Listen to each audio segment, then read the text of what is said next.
For more latest videos and updates, please subscribe our channel and hit the bell icon.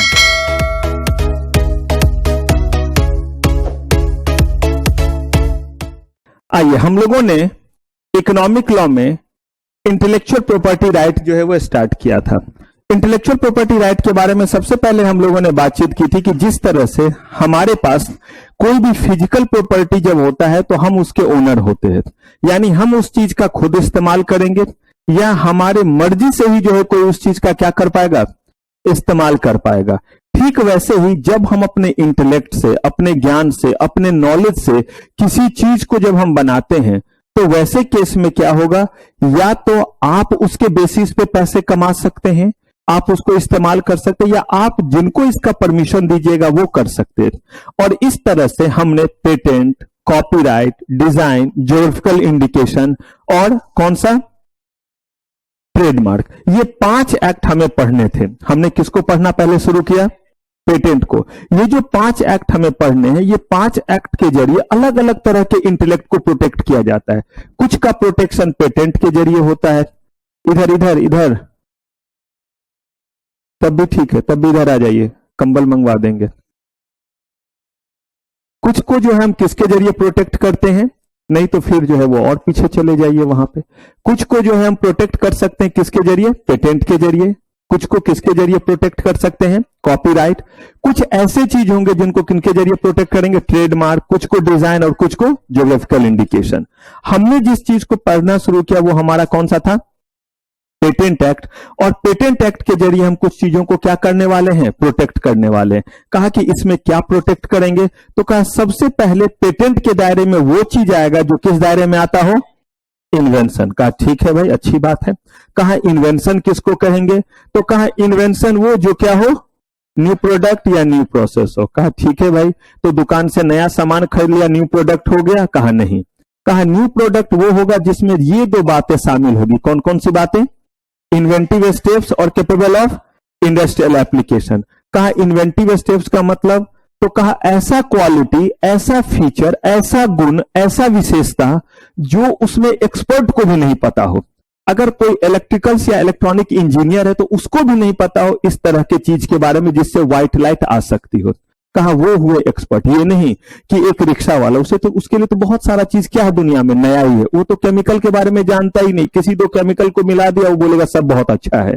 तो कहा कि नहीं, दवा के बारे में ही, कि जो मेडिकल में, जो मेडिसिन में एक्सपर्ट है उनको भी इसके बारे में जानकारी नहीं थी। कहा दूसरा, कहा कि इसका जो है वो ह्यूमन सिविलाइजेशन के लिए इस्तेमाल होना चाहिए, यूजफुल चीज हो और इसे क्या किया जा सके, बनाया जा सके। कहा ठीक है।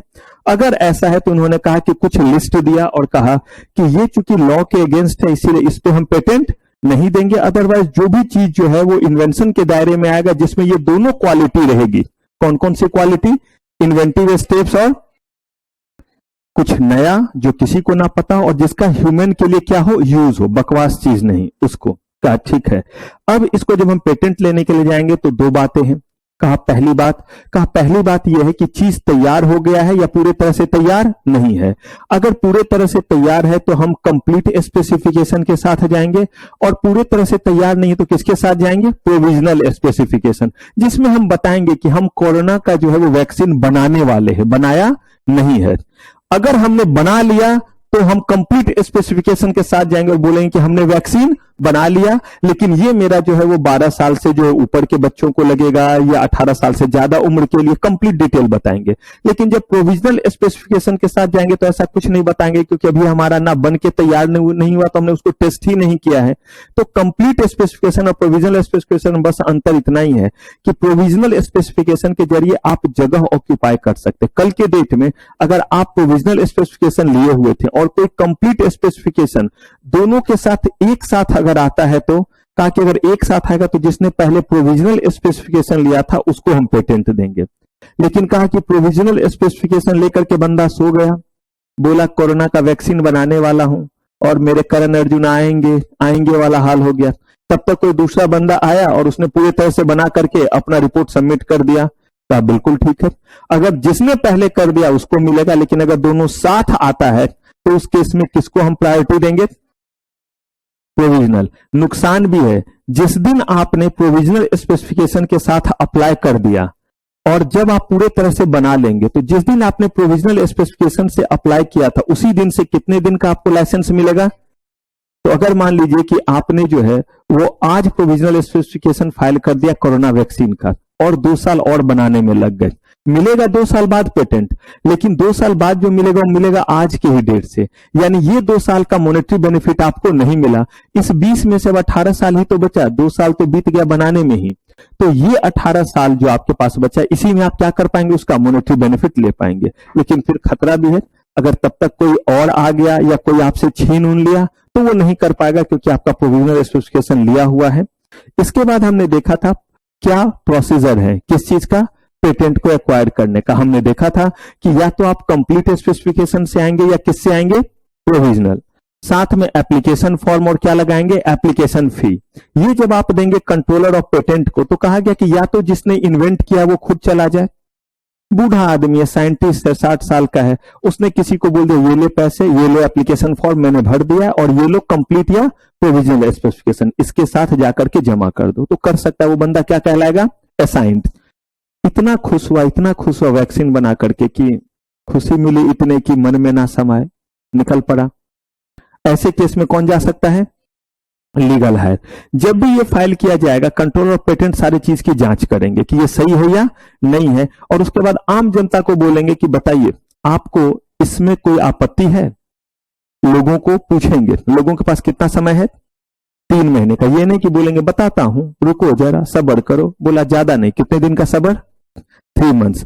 तो 3 महीने तक में जो भी आपको गिला शिकवा है आप दीजिए, कंट्रोलर ऑफ पेटेंट उसको सुनेंगे। सुनने के बाद अगर मान लीजिए ऐसा भी हो सकता है कि कोई ऑब्जेक्शन ही ना आया हो तो पेटेंट को ग्रांट कर देंगे। हो सकता है ऑब्जेक्शन आया हो लेकिन ऑब्जेक्शन में दम नहीं है, किसके फेवर में डिसाइड हुआ, इन्वेंटर, या कंट्रोलर ने खुद से हर चीज की छानबीन कर ली और उसे सब कुछ क्या लगा, ठीक लगा, तो आपको क्या मिल गया, पेटेंट मिल गया। जब पेटेंट मिल जाएगा तो फिर से उसको पब्लिश कर देंगे, लोगों को बता देंगे ऑफिशियल जर्नल में कि इस बंदे को हमने पेटेंट फाइनली क्या किया है, दे दिया है। इसके बाद भी आपके पास 1 साल का समय है क्या करने का, ऑब्जेक्ट करने का। ये जो 1 साल का समय ये पेटेंट एक्ट के जरिए है। बाद में भी अगर आप चाहें तो मुंह उठा के आ सकते हैं, लेकिन किस कोर्ट में जाना पड़ेगा, सिविल कोर्ट में जाना पड़ेगा, पेटेंट एक्ट के तहत नहीं। और यहां पेटेंट एक्ट के तहत फटाफट फैसला होगा क्योंकि ये बने ही है सिर्फ किस एक्ट को के तहत, पेटेंट एक्ट के तहत कंट्रोलर ऑफ पेटेंट। नहीं तो फिर वही सिविल कोर्ट जाइए और वहां पे judicial magistrate first class second class करते रहिए और सारी चीज आगे बढ़ते रहेगी। का ठीक है। अब अगर हम अपोजिशन की बात करें कि कोई भी किसी भी ग्राउंड पे अपोज कर दे, तो हमने देखा था कि नहीं, अपोजिशन करने का भी एक तरीका है और उसमें कहा गया अगर आपको लगता है कि इसका पहले से ही इस्तेमाल हो रहा था, ये गलत तरीके से लिया गया या पब्लिक एट लार्ज के लिए सही नहीं है, पब्लिक पॉलिसी के लिए सही नहीं है, तो आप अपना ऑब्जेक्शन फाइल कीजिए और उस पर विचार किया जाएगा कि ये एंटरटेन करने लायक है या नहीं। सही में लगा कि ये पब्लिक पॉलिसी के लिए अच्छा नहीं है, ऐसा चीज तो है जो कि ऑब्वियस नहीं है लोगों के लिए, it is not obvious to all, लेकिन जो चीज है वो मोरालिटी के अगेंस्ट है या पब्लिक पॉलिसी के क्या है, अगेंस्ट। पब्लिक पॉलिसी का मतलब है हमारे जीने का जो नॉर्मल तरीका है उसको क्या बोलते हैं, पब्लिक पॉलिसी बोलते हैं। उसके लॉ में नहीं लिखा हुआ है, ये हमारे नॉर्मल दिनचर्या का पार्ट है। उसके अगेंस्ट अगर कोई चीज होता है तो उसको क्या बोल देते हैं, पब्लिक पॉलिसी। जैसे जब आप लॉ ऑफ टॉर्ट पढ़ेंगे, गलती से मैं ही पढ़ाऊंगा, वहां भी बताऊंगा कि बहुत सारे चीज को जो है वो सिविल रॉन्ग के कैटेगरी में लिया जाता है जिसका जिक्र लॉ में दूसरे जगह पे अवेलेबल नहीं है। फिर हमने देखा था कि अगर पेटेंट हम लेते हैं तो एक बार पेटेंट लेने के बाद पहला रिन्यूअल कराते हैं दूसरे साल में, और उसके बाद कब कराते हैं, हर साल कराते हैं। तो पहला रिन्यूअल हम कराते हैं किस ईयर में, सेकेंड ईयर में, और उसके बाद देखिए जैसे 2010 में लिया तो यहां नहीं करवाना है, लेकिन यहां से क्या करना है, हर साल करवाना है। अगर हमने समय पे रिन्यूअल नहीं कराया तो और हमारा पेटेंट अगर लैप्स हो गया है तो आपके पास इस एक्ट के तहत कितने दिन का समय है, 18 मंथ, 18 महीने का समय। लेकिन हम आपसे पुराना पैसा प्लस इस बीच का सारा पैसा लेंगे, फाइन पेनल्टी इंटरेस्ट सब लगाएंगे, लेकिन पेटेंट एक्ट के तहत रिस्टोर कर देंगे।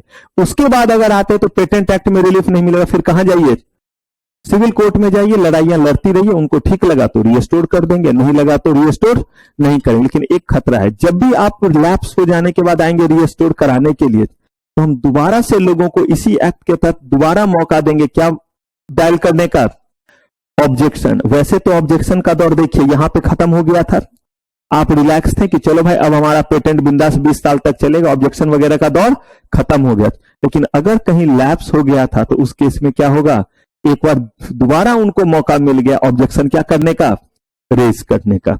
इसके बाद हमने देखा था कि हमने पेटेंट लिया, और जब हम पेटेंट लेते हैं तो चीज महंगी होती है। क्यों होती है? क्योंकि रॉयल्टी देना पड़ता है जिस चीज का। इसलिए मैंने आपको कहा था कि एलईडी बल्ब महंगा है, लेकिन वो थॉमस अल्वा एडिसन वाला बल्ब 8 रुपए 10 रुपए में 20 साल कब का बीत गया, उसका इन्वेंशन हुए, तब उसके बाद वो पेटेंट फ्री हो गया तो रॉयल्टी जाता नहीं है, तो सस्ता हो गया। लेकिन अभी एलईडी पे क्या जाता है, रॉयल्टी जाता है। मैं उस एलईडी की बात नहीं कर रहा हूं जो चुरा करके बिना नाम वाला 50-50 रुपए में 2-2 बेच देते। मैं बात कर रहा हूं उस एलईडी की जो कंपनी का, फिलिप्स का, ओरिएंट का आता है, सिस्का का आता है, ये सब रॉयल्टी पे करते हैं। इनके साथ एग्रीमेंट है, तब इनको बनाने के लिए दिया जा रहा है। इन्होंने इन्वेंट नहीं किया एलईडी को, जिन्होंने किया उनको तो नोबेल प्राइज मिला हुआ है, नाम मैं भूल रहा हूं। 3 साल हो गए उनको फिजिक्स का नोबेल प्राइज मिला था जिन्होंने एलईडी को इन्वेंट किया था। कल के डेट में और अगर 15 साल 17 साल बीत जाएगा तो ये भी क्या हो जाएगा, बहुत कम। एक तो जैसे जैसे आपका जो है वो एडवांस होता जाएगा टेक्नोलॉजी, वैसे दाम कम होगा, और दूसरा अगर रॉयल्टी वाला पोर्शन भी हट जाएगा तो दाम और क्या हो जाएंगे, और भी जो है वो कम हो जाएंगे। अब यहां पे कहा गया कि रॉयल्टी 20 साल इसीलिए आप खा लो क्योंकि आपने मेहनत की है, तो आपको मॉनेटरी बेनिफिट मिलेगा, नहीं तो लोगों को मोटिवेशन क्या रहेगा, फिर नया कोई चीज तो लोग करेंगे नहीं। लेकिन कहा गया कि 20 साल काफी समय होता है कमाने के लिए, इसके बाद जो है वो आपको हम जो है वो रॉयल्टी नहीं देंगे, ताकि चीज लोगों के लिए हमेशा बहुत महंगा ना रहे, और हमेशा लोगों में नई चीजों को खोजने की ललक बनी रहे। नहीं तो एक सोचेंगे चलो एक चीज कर लिया ना, एक कोरोना का वैक्सीन बना लिया ना, चलो अब जीवन भर जीना है। कहा नहीं, 20 साल के बाद इस पे रॉयल्टी आपको नहीं आएगा, तो और दवाइयों का क्या करें आप, इन्वेंशन करते रहे। तो दोनों पर्पस को सॉल्व करने के लिए तो लोगों ने क्या सोचा कि आप ही की तरह आए कुछ लाल बुझक कर। उन्होंने कहा कि 20 साल तक यह है ना, 2010 में लिया, 2030 तक रहेगा वैलिडिटी, 2028 में आए और कहते हैं कि जो हमने कफ सिरप बनाया था उसमें एक छोटा सा कंपोनेंट और डाल दिया, जिससे जो है वो आपको जो है वो सर दर्द की जगह, जो आपको खांसी गले में जो है दिक्कत था वो तो कर ही रहा है, साथ ही साथ अगर गले में दर्द है तो उसको भी आराम करेगा। एजिथ्रोमाइसिन थोड़ा मिला दिया। देखते होंगे गले में बहुत तेज दर्द होने पे या ज्यादा इन्फेक्शन हो जाता है तो एजिथ्रोमाइसिन देते गले वगैरह के दर्द के लिए। मैं ये दवा और सेरिडोन अक्सर खाना पड़ता है गला का, इसलिए क्योंकि आप लोग जो बददुआ देते सीधे यहीं पे लगता है मेरे, तो इसमें गले में हमेशा प्रॉब्लम रहता है। या कहीं ऑक्यूपेशनल डिजीज जो लोग ज्यादा बोलते हैं उनके साथ ऐसा होता है। मतलब फालतू की बात नहीं, पढ़ाने उड़ाने का बात जो ज्यादा बोलते हैं, आप लोग तो वैसे बहुत बोलते हैं, लेकिन आपके में दर्द नहीं होगा दर्द हम ही होगा जो काम की बातें बोलते हैं। तो कहा गया कि उसमें थोड़ा सा एजिथ्रोमाइसिन मिला दिया। अब अगर ऐसा कर दिया तो वो सोचा क्या कि ये नया दवा होगा और फिर क्या करेंगे, फिर यहां से जो है वो 20 साल। तो बोला गया इना चल बे, ये सिर्फ कहां तक रहेगा, नया जो दवा बनाया उस पे भी आपको ही जो है वो मिलेगा पेटेंट, लेकिन जो है ये सिर्फ और सिर्फ, हाँ है, थैंक यू, कहा कि ये जो है वो आपको जो है वो मिलेगा कितने दिन तक, अगले, ये आपको जो है वो अगले 2 साल तक ही मिलेगा। जब तक आपका क्या है, जब तक आपका जो है वो ओरिजिनल पेटेंट क्या है, अवेलेबल है, तब तक ही क्या रहेगा, नया वाला। ये नहीं कि नया वाला दवा कोई और बना लेगा, बिल्कुल ही नहीं। ये नया वाला दवा भी 2030 तक आप ही बनाएंगे, पुराना वाला दवा भी आप ही बनाएंगे। लेकिन ये जो नया वाला दवा है इसका लाइसेंस के लिए बेस लाइसेंस कौन सा है, पुराना वाला। तो जैसे ही ओरिजिनल वाले पे पेटेंट लैप्स, वैसे इस पे भी लैप्स हो जाएगा। इसी को बोलते पेटेंट ऑफ एडिशन। तो यहां तक का सफर हमने पिछले एपिसोड में तय कर लिया था। यहां तक में बताइए कोई गिला शिकवा दुख दर्द, बढ़े आगे चलिए। अब जो है वो हम लोग बात करते हैं कि पेटेंट जो हमने लिया है, या तो हम खुद वो चीज बना करके पब्लिक तक अवेलेबल कराएं और या फिर किसी को बनाने दे। यही चीज है। कोरोना का वैक्सीन बनाया, बहुत अच्छा काम किया, पेटेंट मिलेगा, मिल गया, पेटेंट मिल गया, आपने लोगों को दिखाया, ये देखो कोरोना का वैक्सीन लगा लिया, बच्चे को भी लगा दिया, बीवी को छोड़ दिया, और बाकी को भी बोल रहे हैं कि आप लोग को भी नहीं लगाऊंगा। कहने का मतलब ये है कि अगर आपने जो है वो खुद लगाया और लोगों को ललचा रहे कि देखो मैंने सबको लगाया, बीवी को भी लगा दिया, अपने माँ पापा घर वाले सबको क्या कर दिया, सबको जो है वो लगा दिया, और बाहर वाले को बोल रहे हैं कि आप लोगों को ये वैक्सीन नहीं अवेलेबल कराएंगे। तब इन्होंने कहा कि आपको सोसाइटी के लिए भी आपका जो है वो कुछ जिम्मेदारी है, और इसी बेसिस पे तो हमने एक्ट बनाया कि आपको मॉनेटरी बेनिफिट मिले। आप खुद बनाओ। तो कहते कैसे मैं खुद बनाऊं, मैं लेबोरेटरी में बनाने वाला आदमी, उसके लिए बहुत बड़ा बड़ा मशीन चाहिए, करोड़ों नहीं अरबों रुपए का इन्वेस्टमेंट चाहिए। कहां से वो मैं लाऊंगा, वो मेरे पास नहीं है। बात तो सही है। कोई चीज इन्वेंट करना और कोई चीज का बिजनेस करना, ये दो अलग अलग बात है या नहीं? किताब लिखना और किताब बेचना ये अलग अलग चीज है। पढ़ाना और उसके लिए मार्केटिंग, ये दोनों क्या है? अलग अलग चीज है। जो बच्चे यहां हैं उनको मैं पढ़ा सकता हूं, लेकिन कैसे रोड से पकड़ के लाना ये मुझे नहीं पता है। मुझे बस इतना ही पता है कि जो मेरे सामने है उनको बर्बाद कर दूंगा, यानी उनको मैं पढ़ाऊंगा और जो भी सामने बैठे उन सबको जो है जो मुझे आता है वो बता दूंगा। लेकिन जो बाहर है उनको कैसे लाने, इसके अलग से टीम बैठी हुई है। कुछ यूट्यूब पे कुछ जाता है, कुछ कहीं जाता है, कोई किसी ट्यूब पे, कोई किसी बल्ब पे, ताकि जो है वो ज्यादा से ज्यादा लोग क्या हो सके, आ सके। उसके लिए है ना अलग से टीम बैठा हुआ है, काउंसलर बैठे हुए हैं। कहा किसी तरह से सबका अलग अलग काम है। पेटेंट वाले ने तो इन्वेंशन किया, उनके पास नॉलेज है, उन्होंने चीज को बना दिया, लेकिन अब उसको इंडस्ट्रियल यूज कैसे करे? तो बोला कोई बात नहीं है, आप ये राइट दे दो किस कंपनी को? यहां पे फार्मास्यूटिकल्स कंपनी ढेर सारी है, आप रेनवैक्सी को दे दो, आप मैनकैन फार्मा को दे दो, आप सिप्ला को दे दो, या जिसके साथ आपका सही एग्रीमेंट हो जाता है उसको दे दो, जो आपको ज्यादा रॉयल्टी देते। करो बार्गेनिंग आपस में बैठ करके। लेकिन ये जो आप कह रहे हो कि हम किसी को नहीं देंगे, ये ललचाएंगे, ऐसे ही अगर थॉमस अल्वा एडिसन ने बोला होता मेरे घर में बल्ब जल रहा है और कहीं नहीं जलेगा, तो आज सब लोग हम लोग एक कैंडल लेकर के आगे रखे रहते।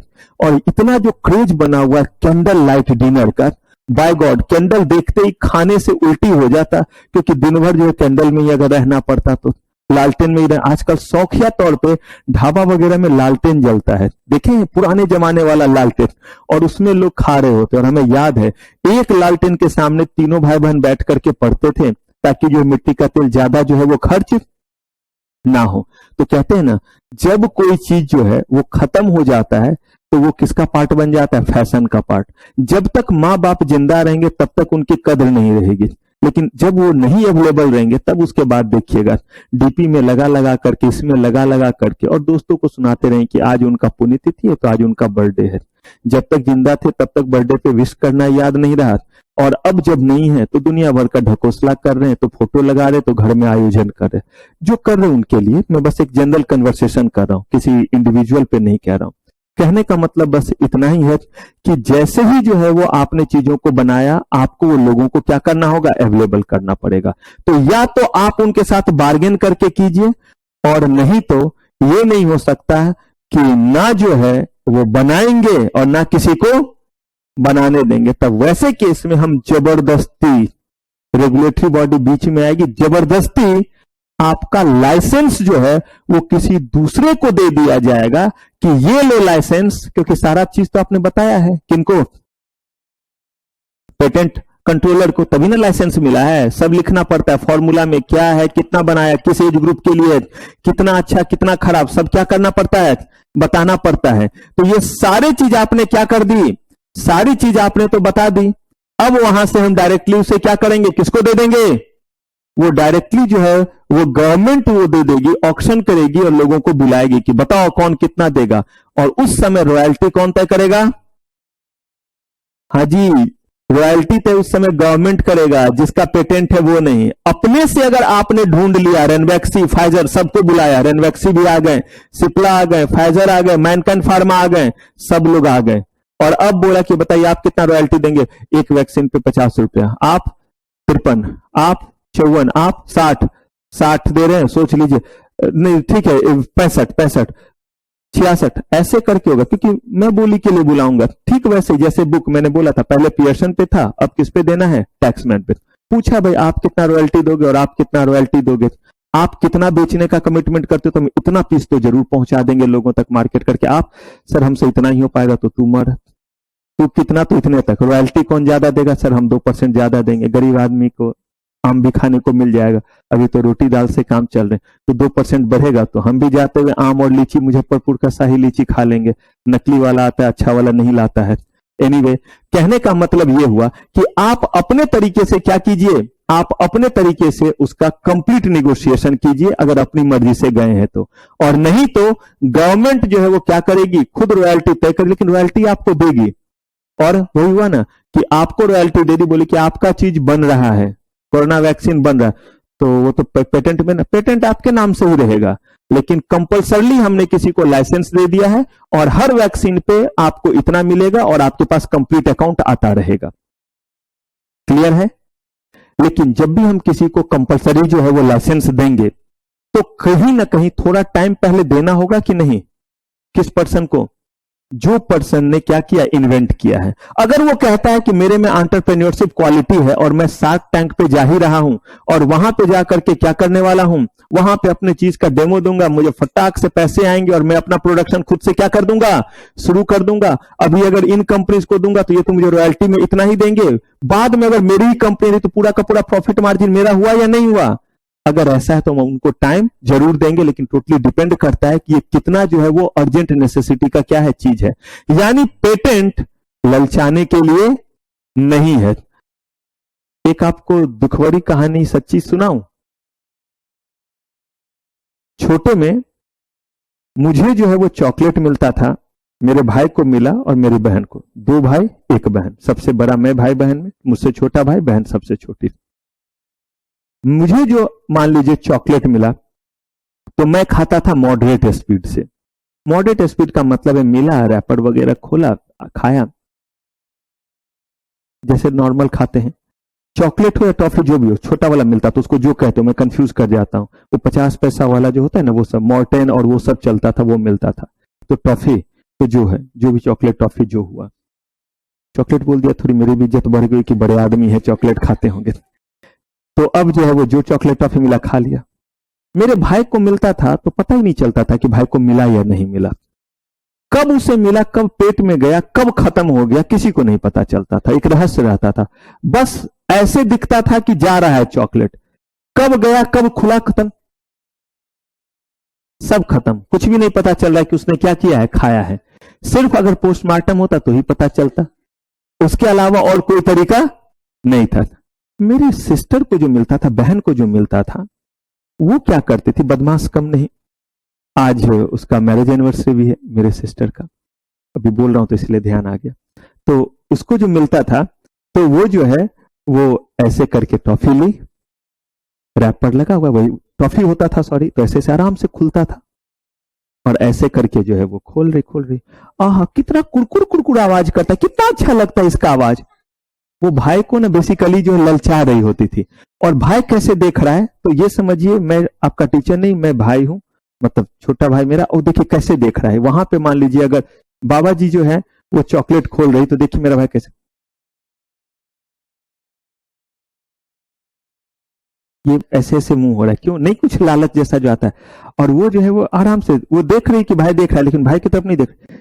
कितना कुरकुर कुरकुर, कितना अच्छा आवाज करता है ये, कितना टेस्टी लगेगा जब इसको खाएंगे। फिर रैपर हटाई और उसके बाद पकड़ी, थोड़ा सा, गजब टेस्टी है, ये तो बहुत टेस्टी है, बहुत यम्मी, बहुत अच्छा लगेगा जब खाएंगे।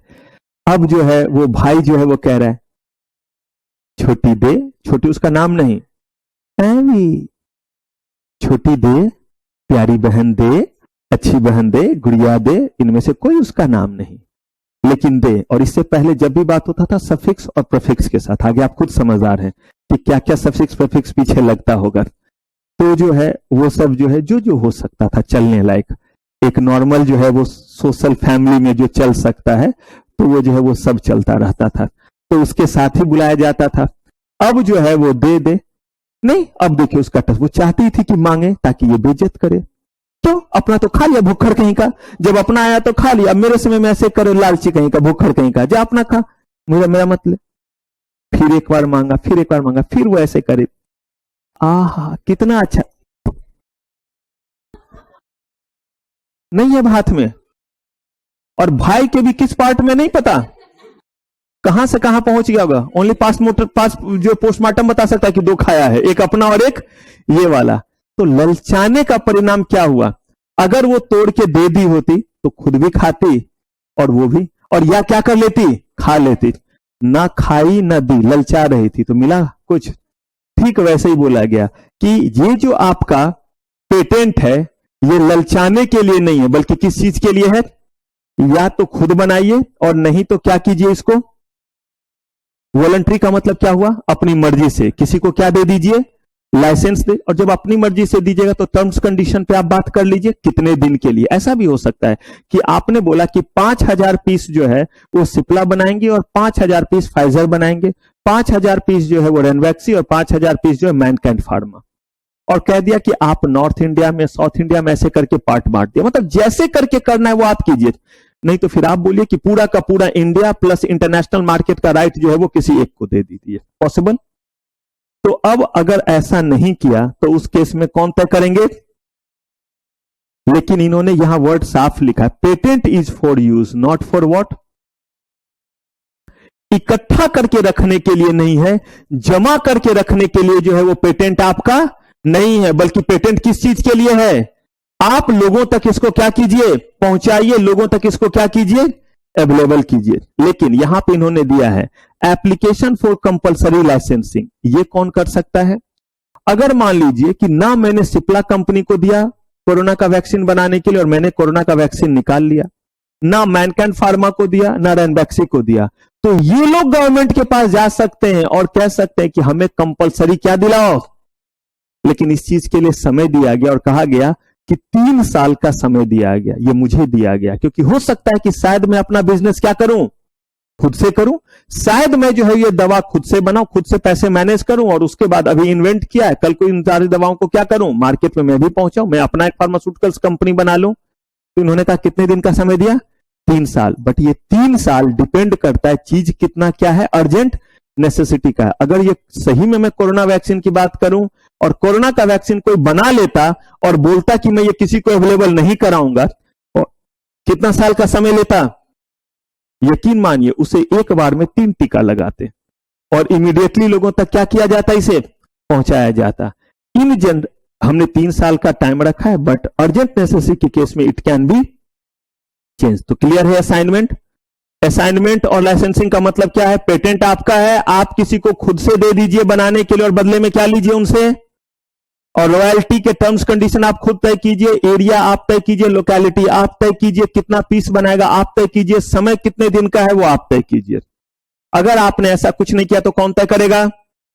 गवर्नमेंट तय करेंगे, लेकिन रॉयल्टी आप तक पहुंचेगा और वो रॉयल्टी गवर्नमेंट के अकॉर्डिंग तय होगा, और गवर्नमेंट के अकॉर्डिंग जब भी रॉयल्टी तय होगा तो आपको कम ही मिलेगा, क्योंकि वो नहीं चाहेंगे कि दवा का दाम क्या रहे, बहुत ज्यादा रहे। आज के डेट में आप जितने भी कैंसर या बड़े डिजीज का दवा देखते हैं वो इतना महंगा इसीलिए कि उस पर इतना हैवी रॉयल्टी जाता है। जिन्होंने इस चीज को क्या किया, इन्वेंट किया, उसके पीछे रीजन भी है। 10-10, 20-20 साल से वो लगातार लगे हुए थे, तब जाकर के उन्होंने एक दवा बनाई। तो कहीं ना कहीं अपने ये 10-20 साल का मॉनेटरी बेनिफिट लेंगे या नहीं लेंगे, इसीलिए वो दवाएं महंगी है। कहा ठीक है, हमने जो है वो पेटेंट दे दिया, मिल गया आपको पेटेंट, लेकिन इन सिचुएशन में कौन रिवोक कर सकता है वो देखिए। कौन कर सकता है? High court. जो पेटेंट आपको मिला हुआ है वो पेटेंट आपसे छीना जा सकता है, और वो सिचुएशन क्या वो देखिए। Patentee fails to comply with the request of what? Central government ने रिक्वेस्ट किया किस चीज के लिए? उस चीज को बनाने के लिए, लेकिन जो है वो आप जो है वो बनाने में कैपेबल नहीं है। कोरोना से लोग मर रहे हैं, आपको बोला जा रहा है कि आप इतने इतने पीस बनाइए ताकि हम ज्यादा से ज्यादा लोगों को क्या कर सके, वैक्सीन लगा सकें, और आप चौधरी बन के घूम रहे, बोल रहे जितना मन होगा उतना ही बनाएंगे ना। फंडामेंटल राइट का हवाला देने लगे। उन्होंने भी जो है वो बता दिया कि कितना फंडामेंटल राइट आपको है, क्योंकि फंडामेंटल राइट विथ ड्यूटीज भी है।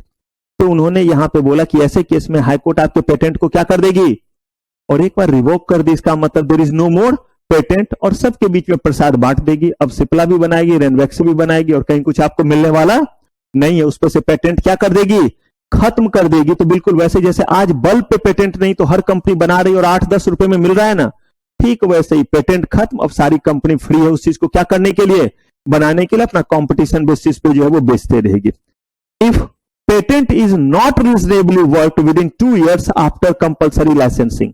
मुझे इस लाइन का मतलब समझना है, रुकिए रुकिए रुकिए, इस लाइन का मतलब सोचिए, 30 सेकेंड आपके पास है। जिनको लगता है उन्होंने सोच लिया है वो हम मुझे एक्सप्लेन करेंगे, और ये पिछले स्लाइड से रिलेटेड है। जिनसे पूछूंगा वही जवाब दीजिएगा। सोच लिया बस हाथ उठाइए। सेकेंड पॉइंट,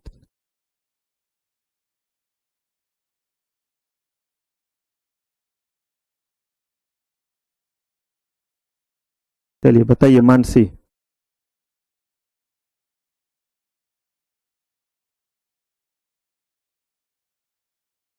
सोचिए। और फी पे करते थे तो क्या,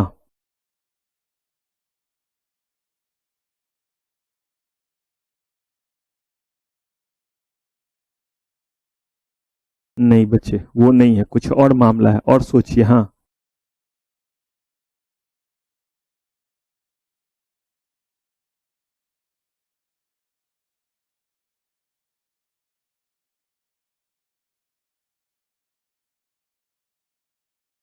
और इसको थोड़ा क्लियर कीजिए।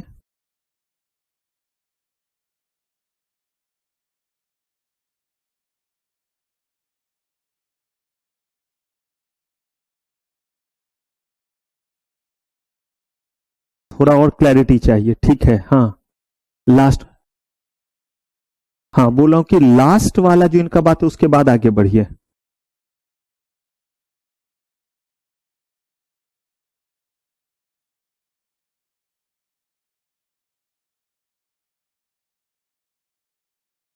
कौन,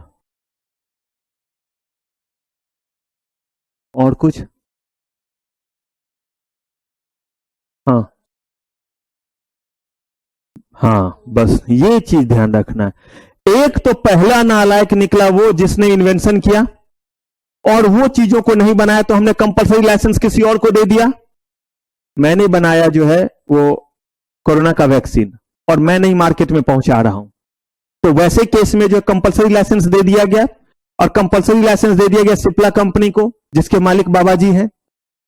ये बाबा जी जो है वो धर्म में लग गए, सत्संग में लग गए, और 2 साल तक इन्होंने भी नहीं बनाया। एक तो मैंने नालायकी की, मैंने नहीं बनाया तो इनको मिला, ये मुझसे भी बड़े निकल गए। तो ये 2 साल तक इन्होंने भी नहीं बनाया, अब तो नहीं तो लाइसेंस को क्या कर दिया जाएगा, पेटेंट को रिवोक कर दिया जाएगा। क्लियर है ये चीज? याद रखिएगा, हम लोग इंटरव्यू में जानबूझ के ऐसा चीज पूछते हैं कि कम से कम बच्चा ये बात समझ पाया, ये हमें समझना है। लिखने के लिए तो एग्जाम में रट्टा मारेंगे, जय माता दी, लेट्स रॉक, और लिख देंगे, लेकिन इंटरव्यू में ये बात हम जानना चाहें कि आप इस तरह से समझ रहे हैं कि नहीं, कि ये ओरिजिनल वाले ने नहीं किया तो किसको दिया हमने, किसी और को कंपलसरी, जिसको दिया वो भी निकम्मा निकला, 2 साल तक वो भी नहीं बना पाया। वो प्लांट मशीनरी लगा था, फटाफट क्या करना था, उसको प्रोडक्शन स्टार्ट करना था।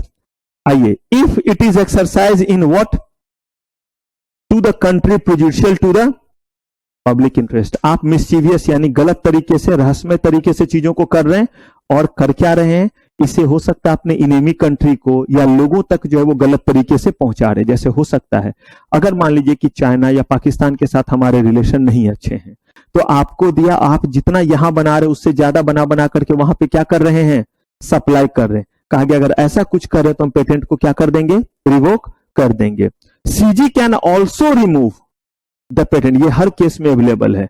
अगर देश की सुरक्षा की बात आ गई तो कहते हैं ना कि ये देश नहीं झुकने देंगे, ये देश नहीं मिटने देंगे। तो कह रहे कि अगर सुरक्षा की बात आ गई, देश की बात आ गई, तो उस समय सारे पेटेंट, सारे कॉपीराइट सब अपनी जगह, देश सबसे पहले। तो अगर कहीं ऐसा बात आया तो ऐसे केस में आपका पेटेंट क्या कर देंगे, रिवोक कर देंगे। शायद हो सकता है आपने खास तरह का मिसाइल या कोई और चीज बनाया, कुछ भी बनाया, और अभी हमारा युद्ध छिड़ गया और आप कहते हैं अभी मूड नहीं है वो मिसाइल बनाने का, बोलेंगे बनाता हूं वो मिसाइल और 2 तुझे भी दागूंगा। कहने का मतलब है कि अगर जरूरत पड़ गई किसके लिए, कंट्री के लिए, तो वैसे केस में आपका लाइसेंस क्या हो जाएगा, पेटेंट और लाइसेंस रिवोक हो जाएगा। क्लियर है? कह रहे कि अगर हम पेटेंट को क्या करना चाहते हैं, सरेंडर करना चाहते हैं, कहा कि याद रखिए जितना ही जो है वो आसान जो है वो वरदान देना है। क्या वरदान देना आसान है? नहीं। जिसके पास बहुत ताकत हो वही वरदान देते हैं, जैसे माना जाता है। अब इसको ना बाकी धर्म से मत लीजिएगा, जो मैं जानता हूं उसका एग्जाम्पल दे रहा हूं। अब ये मत कहिएगा सर कोई और धर्म का एग्जाम्पल दो। शिव जी को माना जाता है कि उन्हें जो है भोले बाबा कहते कि अगर आप उनकी साधना करते हैं तो बहुत जल्दी वो प्रसन्न होकर आपको वरदान देते हैं। तो बहुत सारे असुरों ने और राक्षसों ने भी क्या किया था, उनसे वरदान लिया था। तो वरदान तो उन्होंने दे दिया, वरदान की भाई तथास्तु। और उसी में जो एक भस्मासुर था जिसने बोला था कि जिस पे हाथ रखूं वो क्या हो जाए। अब इन्होंने बिना कुछ सोचे हुए भोले बाबा तथास्तु, अब दे दिया वरदान। तो कहते हैं ना जितना वरदान देना मुश्किल, उस वरदान को वापस लेना भी क्या है, उतना ही मुश्किल, क्योंकि अब वो मचाने लगा तबाही। अब इन्होंने सोचा कि वरदान तो वापस ऐसे ले नहीं सकते हैं, तो क्या करें, तब उन्होंने जो है वो कुछ उनके साथ छल किया और छल करके जो है वो किसी नर्तकी को भेजा और भस्मासुर को जो है वो बोला कि चलो भाई डांस करते हैं। और जैसे, हाँ, विष्णु जी ही शायद बने थे, और उन्हें तो विष्णु जी खुद जाते तो भस्मासुर तो मुक्का ही मारता। तो वो जो है वो बन करके क्या गए, सुंदर सा जो है वो डांसर बनकर, उस समय के लिए डांसर ही, नर्तकी कह दीजिए, ज्यादा आपको सोफिस्टिकेटेड करना है तो अप्सरा बन करके गए, और कर दीजिए तो आज के जो है वो डिस्को हो गए, उस समय के अप्सरा हो गए। तो उन्होंने कहा कि जैसे जैसे मैं स्टेप करूं वैसे वैसे कीजिए। तो स्टेप करने में उन्होंने जो है वो ऐसे किया, तो अकल कहां से लाएगा, भस्मासुर ने भी ऐसे किया और क्या हो गया, भस्म हो गया। ठीक वैसे यहां पे कह रहे हैं कि आपने ले तो लिया, लेकिन इसको वापस करना भी जो है वो क्या है, एक प्रोसेस से होगा। जैसे पेटेंट लेने के लिए प्रोसेस था, वैसे ही सरेंडर करने के लिए भी क्या होगा। ये नहीं कि अब मूड नहीं, ले हम सरेंडर करते हैं, ना ना ना ना ना ना, पूरे तरीके से आइए और क्या कीजिए। Patent can be surrender his patent by giving notice to controller. Patent को आपने नोटिस दिया कि इच्छा खत्म हो गई, सरेंडर करना चाहता, बोलेगा तो इसमें बताने की क्या बात है। कहा बताने की जरूरत इसलिए है क्योंकि अगर मेरा पेटेंट लिया हुआ है तो सिप्ला कंपनी थोड़ा ना इस चीज को बनाएगी, लेकिन अगर मैं कह देता हूं कि उससे मैंने पेटेंट को मैंने सरेंडर कर दिया, तो अब सिप्ला कंपनी भी बनाएगी, रेनवेक्स भी बनाएगी, सारी कंपनी बनाएगी। तो बनाइए, बताइए कंपटीशन होगा या नहीं। अगर कॉम्पिटिटिव होगा तो लोगों को दवाइयां सस्ती मिलेगी या नहीं। आप कहिएगा तो इससे अच्छा रॉयल्टी फ्री कर देते। कहा रॉयल्टी फ्री तो एक से करूंगा ना, तो उसको भी तो लाइसेंस देना पड़ेगा। मैं तो कह रहा हूं जो भी जो है वो इफेक्टिव और कॉम्पिटिटिव प्लेयर है वो सब लोग क्या हो जाएं, एक साथ मार्केट में आए और मार्केट में आकर के चीजों को बनाएं। Controller of patent advertise the application and invite what, objection. अब जरा देखिए, कह रहे हैं कि ऑब्जेक्शन को क्या करे, इनवाइट करे। जरा सोचिए, पेटेंट ले नहीं रहा हूं, पेटेंट क्या कर रहा हूं, तब भी क्या मंगा रहे हैं, कह रहे हैं कि ऑब्जेक्शन इनवाइट करो, यानी कि सरेंडर करते वक्त किस तरह का ऑब्जेक्शन, सोचिए तो जरा, क्या ऑब्जेक्शन होगा। लगाइए किडनी, क्या ऑब्जेक्शन होगा, सरेंडर करने जा रहा हूं, लोगों को और सस्ता ही मिलेगा। उसका हमने तो पब्लिक के लिए दिया है, इनवाइट ऑब्जेक्शन पब्लिक। हां, मिसयूज और उतना इफेक्टिव हो सकता है कि जब मैंने सिप्ला कंपनी को दिया था और यह दवा इतना सेंसिटिव था कि उसी लेवल की कंपनी अगर इसको बनाएगी तो ठीक है, अदरवाइज जितने कंपनी ने दवा बनाने का लाइसेंस लिया हुआ, एरा गेरा नत्थु खेरा, अगर वो सब बनाने लगे तो बोला कि वो सब बनाने लगेगा तो क्वालिटी पे कंट्रोल, ऐसा कंसर्न हो सकता है। तो जो भी कंसर्न है उसको सुना जाएगा, और अगर वो कंसर्न जेन्युइन लगा तो आपका पेटेंट जो है वो क्या नहीं होगा, सरेंडर नहीं होगा। आपको बोला जाएगा करो मैनेज। देख लिया आपने, इसीलिए मैंने बोला कि वरदान देना भी मुश्किल और वापस लेना भी मुश्किल। अब controller of patent accept and surrender patent and revoke the patent. अगर जो ऑब्जेक्शन मिला या तो वो वैलिड नहीं था या कोई ऑब्जेक्शन आया ही नहीं, तो पेटेंट को क्या कर दिया जाएगा, सरेंडर मान लिया जाएगा। और इसका मतलब अब उस पर कोई पेटेंट एप्लीकेबल नहीं है, और जितने भी लोग चाहें उस चीज को क्या कर सकते हैं, बना सकते। ऑब्वियसली बात है, क्वालिटी कंट्रोल के लिए हमारे देश में अलग अलग एजेंसी बैठी हुई जो क्वालिटी कंट्रोल का क्या रखेगी, ध्यान रखेगी। आज भी तो जिन चीजों पे पेटेंट नहीं वो नहीं बन रहा है क्या, तो आज भी तो उसके क्वालिटी कंट्रोल को चेक करने के लिए क्या है, हमारे पास अलग अलग एजेंसीज अवेलेबल है।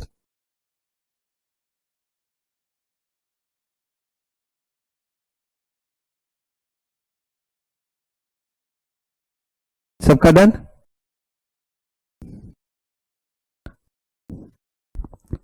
अब देखिए, हमने पेटेंट के बारे में देखा कि पेटेंट मिलने के लिए सबसे पहला चीज जो होना चाहिए वो क्या है, किस दायरे में आना चाहिए, इन्वेंशन। और इन्वेंशन के लिए क्या होना चाहिए, और न्यू प्रोडक्ट के लिए,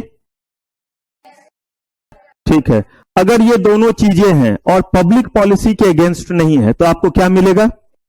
पेटेंट जब लेने के लिए जाएंगे तो दो रास्ते, कौन कौन सा, प्रोविजन, कंप्लीट स्पेसिफिकेशन। अब आप जो है वो पेटेंट के लिए गए, पेटेंट के लिए जब आप अप्लाई करेंगे तो कंट्रोलर ऑफ पेटेंट जो है वो पब्लिक को ऑपोजिशन के लिए कितना टाइम देगी। एक बार आपको पेटेंट मिल गया उसके बाद भी लोगों को पेटेंट एक्ट के तहत अपोज करने का कितना समय है, मैक्सिमम 1 ईयर। पेटेंट मिलने के बाद कितने दिनों तक वैलिड रहेगा, 20 ईयर्स, ये 20 ईयर्स किस डेट से रहेगा? वर्ड बोलिए, प्रायोरिटी डेट। किस डेट से? और प्रायोरिटी डेट क्या है? Date of filing of application. Doesn't matter provisional है या कंप्लीट है, ठीक है। अगर आपको एक बार पेटेंट मिल गया 20 साल के लिए वैलिड है, सब्जेक्ट टू कंडीशन की रिन्यूअल पहला कब कराना है? उसके बाद हर साल कराना है, ठीक है। अगर हमने जो है वो रिन्यूअल समय पे नहीं कराया तो पेटेंट क्या हो जाएगा? लैप्स होने के केस में आपको पेटेंट एक्ट के तहत कितने महीने बाद तक भी समय है? मुफ्त में या सारा फाइन पेनल्टी देके? जब आप आएंगे उसको लैप्स वाले को लैप्स वाले को रिस्टोर करने के लिए, तो उस केस में दोबारा कितना टाइम मिल जाएगा पोजीशन का? 2 महीने का। पेटेंट जो आपको मिला है वो जमा करने के लिए नहीं है, इकट्ठा करने के लिए नहीं। या तो खुद बनाइए, वरना क्या कीजिए, तो अपनी मर्जी से लाइसेंस देना क्या कहलाया? और अपनी मर्जी से नहीं दिया तो ठीक है। अगर आपने जो है वो अपनी मर्जी से दिया तो टर्म्स कंडीशन किसके होंगे? ठीक है। और अगर गवर्नमेंट ने दिया तो दोनों केस में आपको क्या मिलता रहेगा? रॉयल्टी जो है वो मिलता रहेगा। अगर आप पेटेंट को सरेंडर करना चाहते हैं तो क्या आप ऐसा कर सकते हैं? कहा गया कर सकते हैं। और कुछ ऐसे भी सर्कमस्टांसेस है जहां पे आपका पेटेंट क्या हो जाएगा? रिवोक हो जाएगा। अगर कहीं भी गवर्नमेंट को, सीजी को लगा कि आप नीड को पूरा करने में कैपेबल नहीं है या हमारे देश की सुरक्षा को कहीं न कहीं हैम्पर कर रहा है, तो इतनी बातचीत तो हो गई। अब हमने जो है वो पेटेंट बंद किया और हमने या तो खुद जो है वो चीज को प्रोवाइड कर रहे हैं या किसी को लाइसेंस दिया है। लेकिन कोई ऐसा आदमी जिसको हमने लाइसेंस दिया नहीं, हमने दिया सिप्ला को, और इधर रेनवैक्सी भी जो है वो बनाना शुरू कर दिया, फॉर्मूला हाथ लगा और बनाना क्या कर दिया? शुरू कर दिया। कहा गया कि ऐसे केस में क्या होगा? कहलाया कि ये कहलाएगा इन्फ्रिंजमेंट। बिना अधिकार के उस काम को करना क्या कहलाएगा? और अगर इन्फ्रिंजमेंट किया तो उस केस में आपके साथ क्या बर्ताव किया जाएगा? इसका जवाब मिलेगा आपको हमारे नेक्स्ट एपिसोड में। तो यहां तक की चीजों को अच्छे से रिवाइज कर लीजिएगा। फिलहाल इकोनॉमिक लॉ की सेवा समाप्त। Thank you very much. आपका बहुत बहुत धन्यवाद।